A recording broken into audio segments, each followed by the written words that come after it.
Notre prochaine feuille d'exercice porte sur les empreintes génétiques.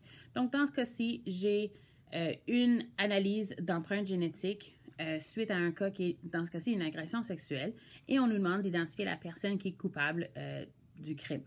On doit analyser le gel d'agarose et on te demande qu'est-ce que tu peux conclure par rapport aux résultats. Donc, on peut remarquer, premièrement, qu'il y a des échelles. L'échelle est présente 1, 2, 3 fois. Donc, c'est l'échelle de grandeur. Par la suite, il y a des morceaux ou des fragments d'ADN qui sont connus. Donc, j'ai l'ADN de la victime qui est connu, l'ADN du suspect 1 et l'ADN du suspect 2. Puis ensuite, j'ai des informations, les cellules femelles et l'ADN spermatique qui a été trouvé. Puis ensuite, je connais aussi l'ADN du chum de la victime. Donc, si je veux regarder, qu'est-ce que je peux déduire comme information? Mais premièrement, je peux voir que ma victime, les bandes qui correspondent à son ADN, donc une bande ici et une bande ici, ont été retrouvées sur la scène de crime. C'est-à-dire que si je regarde au niveau de l'information, le evidence qui a été trouvé, je peux observer qu'ils ont retrouvé des cellules ou de l'ADN de cellules féminines et que cet ADN-là correspond à l'ADN de la victime. Donc, bel et bien, la victime était où elle prétend avoir été.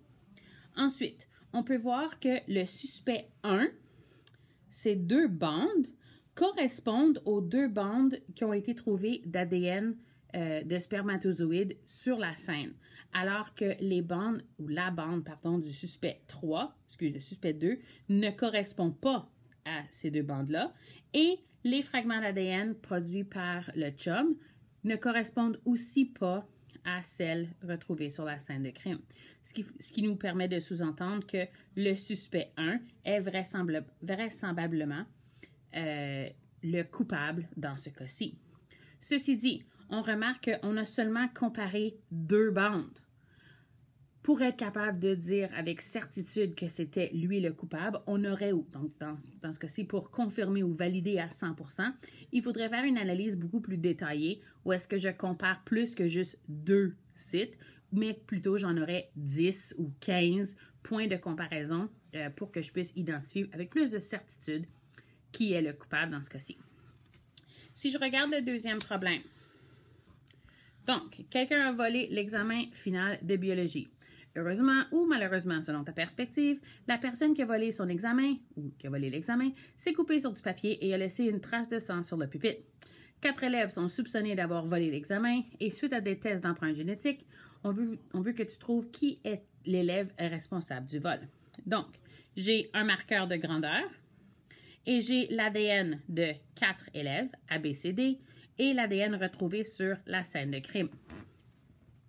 Les différents sites, 1, 2, 3, c'est les fragments obtenus pour 3 différents locus ou 3 différents VNTR ou STR et on cherche à les comparer.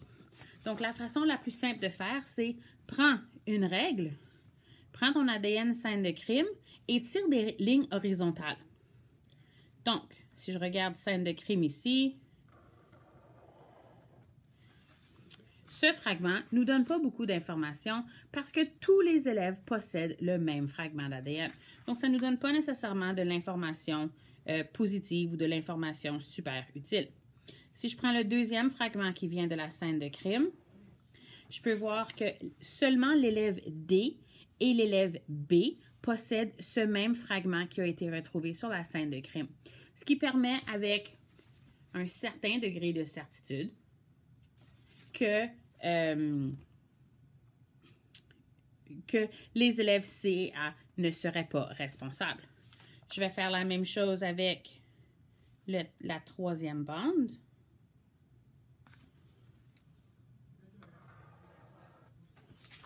Et à ce moment-là, je peux voir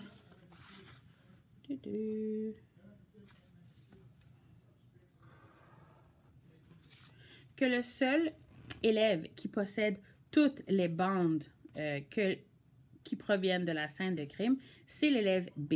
C'est-à-dire, il possède cette première bande, il possède cette deuxième, il possède la troisième et il possède la quatrième. Donc, l'élève responsable de ce crime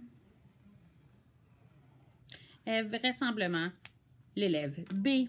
Et c'est à lui qu'on devrait aller questionner pour trouver la copie d'examen qui a été volée.